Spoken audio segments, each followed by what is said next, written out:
I'm Julie Bulitt. I've been a family therapist for over 30 years. I'm David Bulitt. I've been a divorce and family lawyer for more than 35 years. Together, we have been married for more than 37 years. In our professional practices, the two of us have been witnesses to individuals and families struggling with life's most difficult challenges. In this podcast, we will talk about the conversations we have had, The conversations we should have had. and those that every relationship needs to have in order to find success, happiness, and fulfillment. This is Conversations for Couples. The podcast.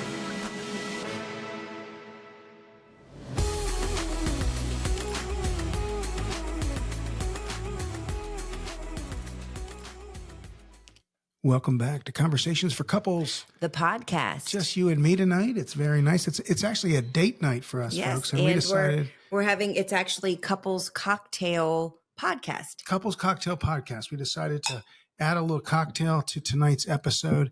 And this is a little bit of a lengthier discussion that we had on Fox 5, The Lion Lunch, about celebrity marriages, particularly about Taylor Swift and Travis Kelce. Thank you. Yes. I forgot his first name there for a moment, which is not good since I'm a football fan. And so we're talking a little bit about that. And I think, again, the place to start, right, is with the numbers and the numbers that we mentioned. Well, and it's worth mentioning again, is that 50% of all marriages in this country end in divorce. Yeah, half, right? Half. Oof. So, and those numbers change, go up, go down, depending on various factors. But one thing that definitely adversely affects the ability to stay together and stay married is when two people are celebrities, or at least one of them is a celebrity. Yeah, and you said that rate was 80%? Although there's not real specific studies, there are folks that have gone through over the years, celebrities, marriages, weddings, and so forth. So generally speaking, the divorce rate amongst celebrities, where at least one of the two partners is a celebrity, is 80%. That's really 80%. Really now, of high. course, J-Lo probably has 70 of. Yeah, that's true. She's upping the ante there. But pushing her out. Yeah. You know, let's talk a little bit about why you think, and you're a therapist, why you think that there's such a higher rate for celebrities. Yeah, I think there's a lot of factors. I mean, of course, we always talk about opportunity. So celebrities are out, they're traveling more. They have more financial means to be able to, stay in hotel, meet with people, do fun stuff, which I think creates more opportunity. And I also think that there's a lot of, if you're a celebrity, there's some ego that goes into it, sort of like you get built up and then you kind of expect and look for that. And if you kind of get used to something, you want more of it. The human brain is very interesting. So it's like video games, right? Like people play video games and then they want more and more and more. It's sort of like an addiction. And I think with probably, although I've never experienced this myself, when there's attention given, stroking your ego, it's sort of like something that you're seeking a lot. And I think you need almost more and more of it. And I think celebrities probably fall into that category. Yeah, I think that's probably right. I mean, again, we're not celebrities, so we're hypothesizing, but I think it's a reasonable assumption to make based on what we've read and what we've seen. Yeah. We've been talking about this for the last week or 10 days, you and me. And I think that when you're surrounded by people who tell you how great you are, and how good you are, that when you're in a relationship and maybe you did something that wasn't so good, and somebody calls you on it, that may not go all that well, right? Right. No, that's true. When you're used to being like the star, and then you're at home and you throw your socks on the floor and you're not the star anymore, that has to feel like even worse in some ways. Yeah, no question about it. Again, I think in a situation, we watched the Billy Joel documentary recently, and what I was really taken by during that show, although a lot of it was very interesting, and I like Billy Joel, and I was around when he was with Christie, Brinkley, and all the rest of it, but I didn't really put my hands around how they felt about each other. And these are two people that were really in the public eye. She certainly was, and he was, 10 times over. And there was a lot of discussion about her wanting, after they'd gotten over that sort of honeymoon phase and they had a child together, how she wanted to sort of have this home base. and he was still out and traveling and about, and Mm-hmm. it was hard for both of them, I think. Yeah. Yeah. No, I mean, I think that's a great example. And even, I mean, in Billy Joel's situation, he truly loved many of the women that he was married to, and things just got in the way. Some of it was addiction. Some of it was, Well, but I think with Christie Brinkley, what we saw, and again, this is only what we saw, and this is just one example, obviously, about what we're talking about, was that one partner wanted to have a home space that was out of the public eye. Now, in those days, folks were talking about the 1980s, 1990s. There was no social media. There wasn't, we didn't all have cameras in our hands 24 hours a day. Thank God, because honestly, I would have been in a lot of trouble if there was cameras in the 80s. I'm just thinking about my wild high school years, and I'm really glad that there was no cameras. We need to talk more about the wild high school years. We'll save that for another episode. That's another podcast. And I'll probably have to sit down and have a bigger drink for that. Yes. But yeah, I mean, there weren't all these cameras. There's a talk about being around paparazzi and people snapping photos, and certainly that's there today. But in addition to that, everybody is a paparazzi. Everybody on the street in whatever city you live in. If you live in New York, you live in LA, right? Where celebrities walk around. It's not hard to snap a picture or take a video. Yep, that's very true. Yeah. So in terms of like talking about what celebrities can do, to sort of prevent the stats getting them, we sort of talked about, making sure you carve out some time to not be in the public eye, making sure that, you're taking maybe, hopefully vacations in, rural places, or really making sure that people that are around you are not snapping photos. So sort of segregating a little private time. I think you have to keep your relationship to some degree out of the spotlight. Now, it's one thing, you put up pictures about when you got engaged, or you put up, or you see you on the field, the Chiefs football game, or whatever it is. But there's got to be this space and boundaries. We talk about boundaries. These boundaries where you say, okay, this is us. This is not for everybody else. Hey, that should be a show. This is us. Yeah. That was very funny. Yeah. So, and I think that Taylor and Travis did that when he set up the engagement situation. He decorated a garden. I think it was actually in his yard, but I'm not 100% sure. And it was just them, and of course there was people taking pictures, but it wasn't a public engagement. It wasn't at a concert, him coming out on stage, or at the end of a football game, or something like that. And I find that to be a good thing that they did, because they're very public. People want just so much more from them that they could have done it very publicly, but they chose to do it privately. And I think that to me, that's a healthy sign. And but what about the fact that they put up all these pictures of him asking her to marry him?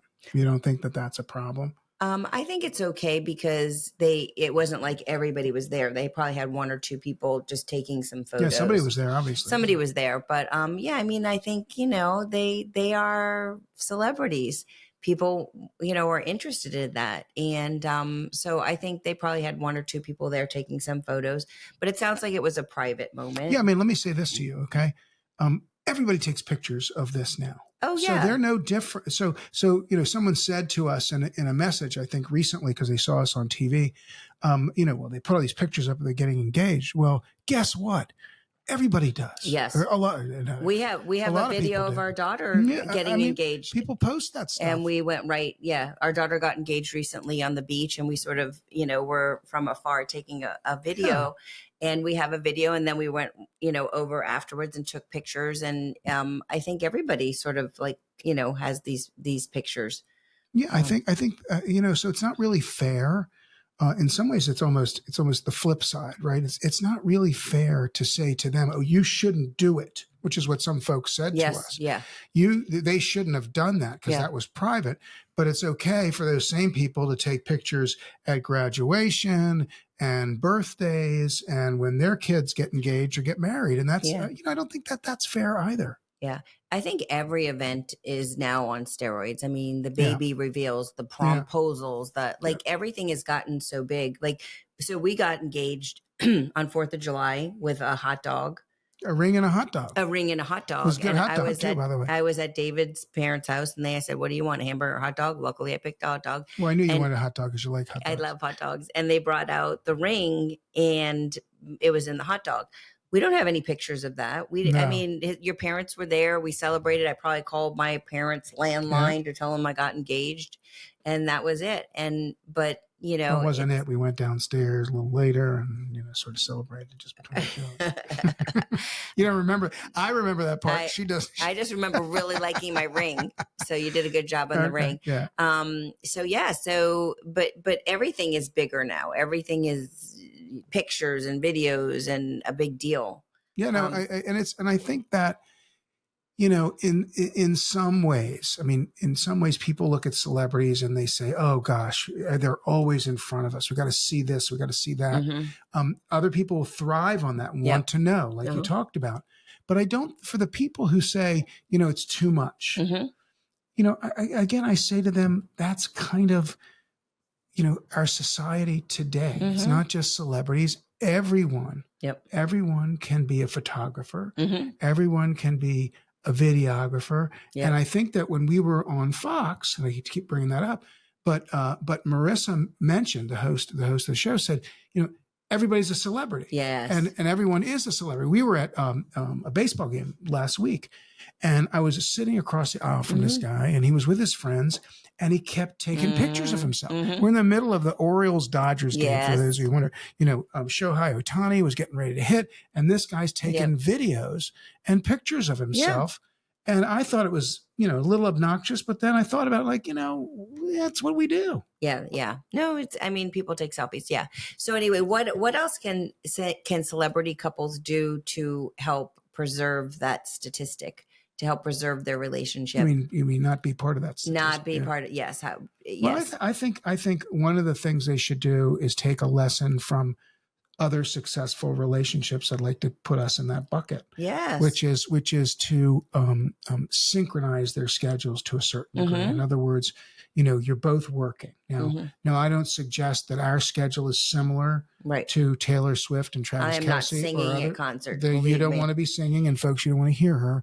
But I'm not suggesting that it's the same. Yeah. However, I am suggesting that the solution is the same, which is, okay, I'm going to be on tour from here to there, and you're on playing football, but this weekend you've got to buy. Right. So how about you meet me in Chicago for 3 days, and let's not go in front of everybody. Let's try to find our way around quietly if we can. And I think setting boundaries. Yeah.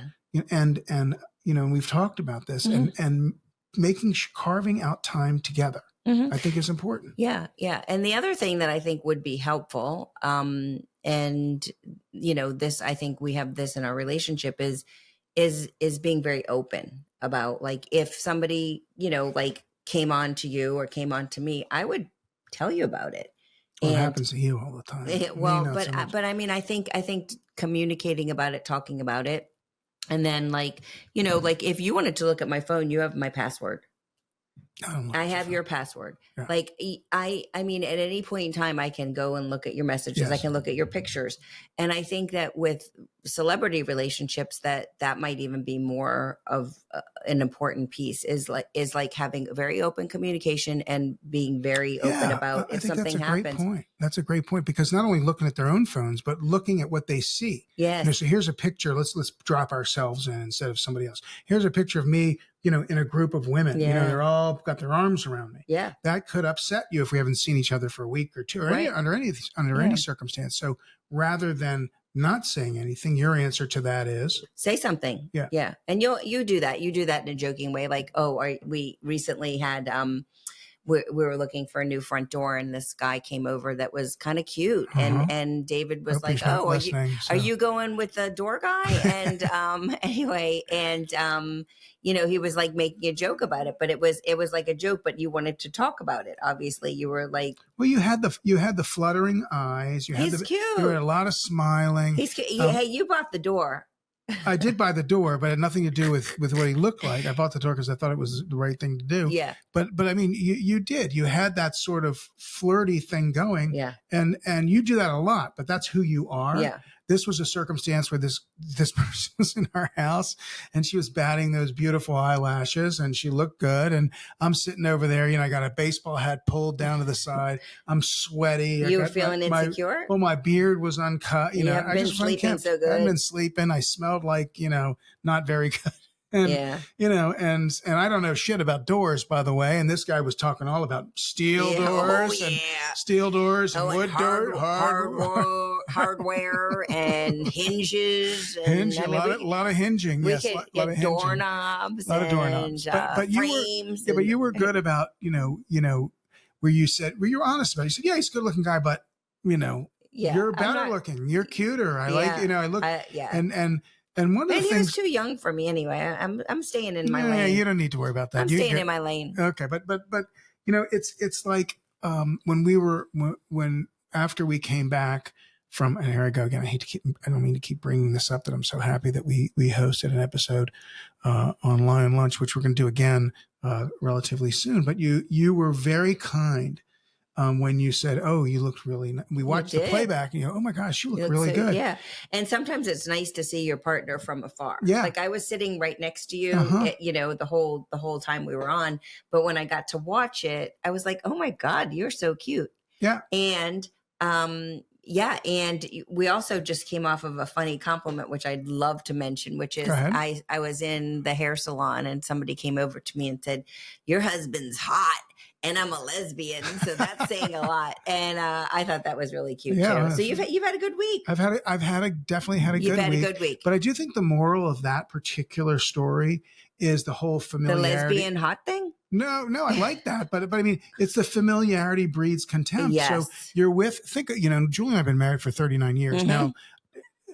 And I don't know that I'm unusual or unique, but I would tell you, if you ask me, that I notice her every day. Yes. Now, that doesn't happen with a lot of us. Yes. And I'm not saying I'm a superstar. I'm saying that I think that folks, don't notice. You get up in the morning, they're there. Like the chair is there. Yeah. You get in the car, you drive somewhere, and it's another part of your day. And I think that was a great example of you taking a step back because you saw me. We had this nice big screen TV that we got recently. You looked good. And it was nice, and it made me feel good. Yeah, good. So let's dive into our predictions for go ahead. You first. Taylor and Travis. Go ahead. So I sort of talked about this before, but I really like some of the things about their relationship, Taylor and Travis. And one of the things is she knew nothing about football. And she learned a lot about football, and he did not know a lot about the music industry, and he learned a lot about the music industry. And I saw on a podcast, his podcast, they were talking about when she bought her music rights back, and she went and told him, and she said that he was beyond excited, that there was tears in his eyes, that he was so excited, like he really understood the depth of what that meant to her. And in the same way, she talked about, him playing football and, doing well and all of that. And what I saw in the relationship was a mutual respect and curiosity for the other person. So it's not just like, oh yeah, Taylor's famous and she's great and she's the best and whatever. He really wanted to learn about her and learn about what it was like for her. And the same with him playing football. And I think that the curiosity piece was so important, and the respect piece sort of goes along with the curiosity, because I think we sometimes get into the, like, we know best, or we know it all, and we don't want to, like, even, we know people that never ask anything about us, never ask anything about me. Yep. And I think that a lot of our friendships that we have, my best, sort of most enriching friendships are with people that are curious about what you're doing. And it's not necessarily what we're doing in terms of podcasts and books and stuff like that. It's just like, hey, what are you meal prepping this week? Right. What, how did you make that, tuna sandwich? That looks really good. And there's a few people in my life that I would say, sort of like know a lot of stuff, but they still ask you about yourself. Yeah. And I like that. And I think that that gets you too. Travis and Taylor have that. So you think their likelihood is that they're going to make it? As you cough, I do. Cough away. Yes, I do. Okay. So first of all, let me address that and curiosity about your partner or about your friends. Julie's coughing up a storm. I'm sorry. That's okay. We're gonna have to edit this out. Okay, that's all right. No, that's all right. We're not going to edit it out because it's who you are. But curiosity is, I think, an important part of any relationship, whether it's a partnership, a marriage, or a friendship. Yeah. And what I really appreciate, and I frankly think that I fail a lot of times on the other side of this fence. What I really appreciate are those friends of mine who not only ask the questions, but really seem to be sincere about wanting to know the answers. There's a lot of, how you doing? I'm good. How are you? Good, done. Yeah. There's also a lot of never mention a thing, where you could have won a gold medal and there's not a mention of it.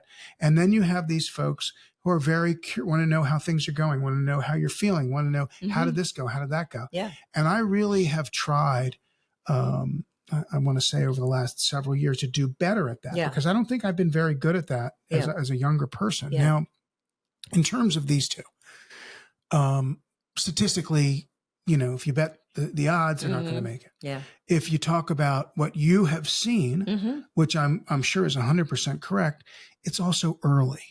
Yeah. And so, and Taylor has not had any longer relationships than 10 years. Well, 10 years is a long time, not in a lifetime, but is a long time for a relationship across the board. But curiosity, excuse me, now I'm going to get ready to cough. Curiosity can dull with time. That's true.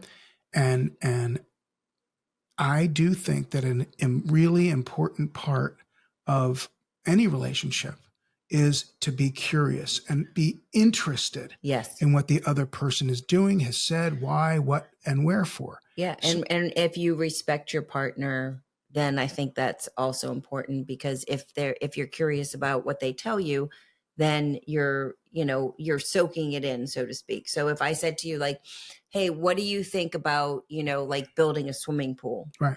And then you would have some, some things to say about building a swimming pool. But if I really listened to you, if I already decided it was a bad idea to build a swimming pool and I wasn't listening to you, that would be not a great sign in our relationship. No question. And I think that as these folks go down the path, it's going to become harder.